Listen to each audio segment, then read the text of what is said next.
สภาพน้ำทืนช่วงเดือน12มื้อนี้วันที่8เดือน12 2024ลมแห้งกับมีฟองแห้งเนาะคืนใหญ่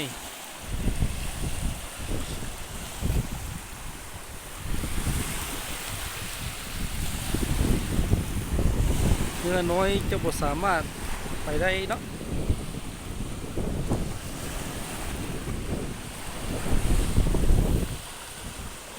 ฟองหัวขาวเลยเนาะ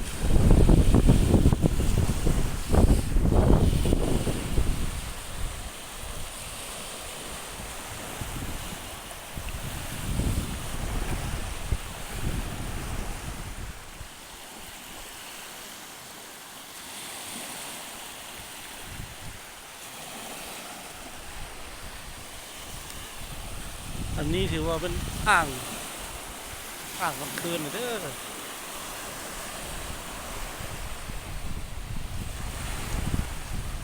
ลมแห้งดีเนาะ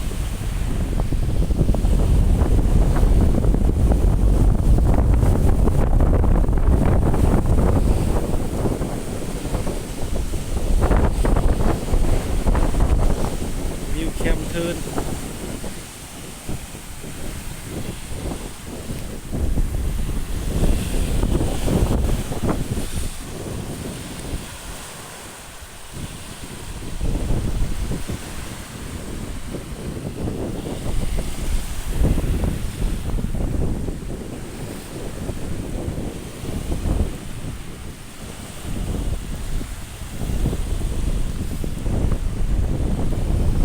ไป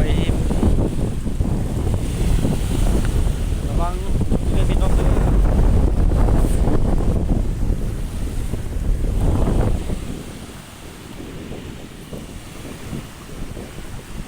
เลาะป่าแคมเทิร์น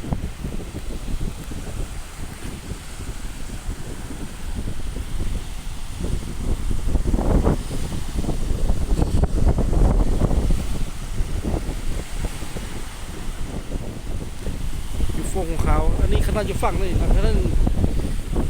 อยู่ว่างนี่อาจจะแห้งกว่านี้เพิ่งแต่ฟองแห้ง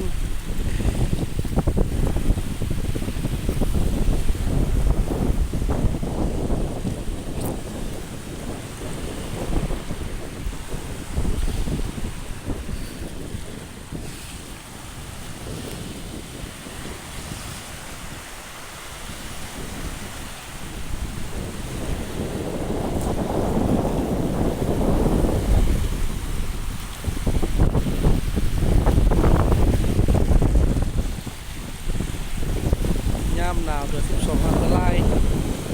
กันไปกันมาใส่เหือใส่เพอันตราย